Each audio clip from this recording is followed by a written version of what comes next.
हिमालय की वादियों में बसी एक ऐसी जगह जहां हजारों ह्यूमन स्कल्स और हड्डियां मिलती हैं।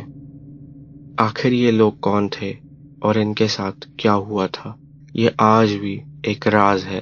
तो चलिए जानते हैं हिमालय की वादियों में छुपे इस राज के बारे में।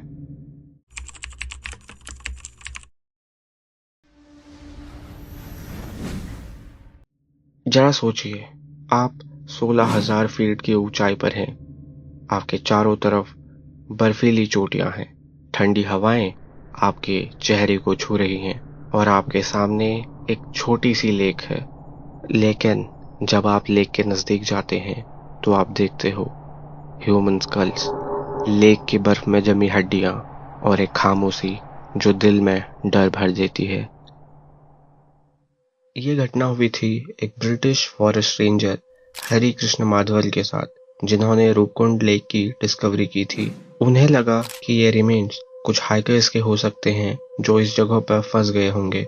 उनके कुछ साथियों का मानना ये भी था कि ये वर्ल्ड वॉर के टाइम के जापानीज सोल्जर्स के रिमेन हो सकते हैं। लेकिन इन्वेस्टिगेशन में कुछ ऐसा पता चलता है जो इस मिस्ट्री को और उलझा देता है। रूपकुंड लेक उत्तराखंड के चमोली डिस्ट्रिक्ट में है और अराउंड 40 मीटर्स वाइड है। Carbon dating and DNA sample से पता चलता है कि इनमें से कुछ रिमेन्स लगभग 9th सेंचुरी पुराने हैं और ये रिमेन्स एक नहीं बल्कि अलग अलग ग्रुप्स के लोगों के हैं। रेडियो कार्बन डेटिंग से पता चलता है कि ये लोग अलग अलग इवेंट्स में मरे। तो आखिर ये लोग कैसे मरे? कहानी शुरू होती है राजा जसधवल से, जो कि मां नंदा देवी के भक्त थे। ये राजा खुशी से झूम रहे थे, उनकी रानी बलम्पा मां बनने वाली थी। राजा जसधवल काफी खुश थे। इसी खुशी में उन्होंने सोचा क्यों ना एक यात्रा की जाए मां नंदा देवी के दर्शन के लिए। और राजा जसधवल नाचते गाते निकल पड़े अपनी प्रजा के साथ यात्रा पे। और रूपकुंड के आसपास पहुंचते ही रानी बलम्पा ने बच्चे को जन्म दिया और इसी खुशी में राजा ने एक बड़ा जश्न बनाने का आदेश दे दिया। लेकिन उन्होंने एक बड़ी गलती कर दी थी। रूपकुंड जैसी पवित्र स्थान पर मनोरंजन और तमाशा करना उन्हें भारी पड़ गया और उन सभी लोगों को मां नंदा देवी के प्रकोप का सामना करना पड़ा और एक खतरनाक हेलस्टॉर्म में इन सभी लोगों ने अपनी जान गंवा दी।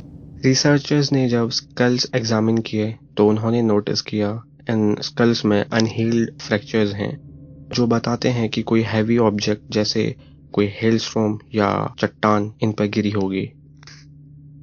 सबसे कन्विंसिंग थ्योरी है कि ये लोग एक सडन हेलस्टॉर्म में फंस गए होंगे, जिसमें इतने बड़े हेलस्टोन बरसे कि कोई नहीं बच पाया।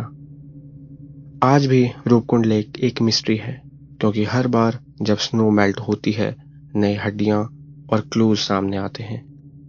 नंदा देवी यात्रा जो हर 12 साल में होती है, इस लेक को और भी सेक्रेड बनाती है। डेवोटीज के लिए ये मां नंदा देवी के साथ डिवाइन कनेक्शन है और हाइकर्स के लिए ये एक थ्रिलिंग एडवेंचर है जहां नेचर, हिस्ट्री और माइथोलॉजी एक साथ मिलते हैं।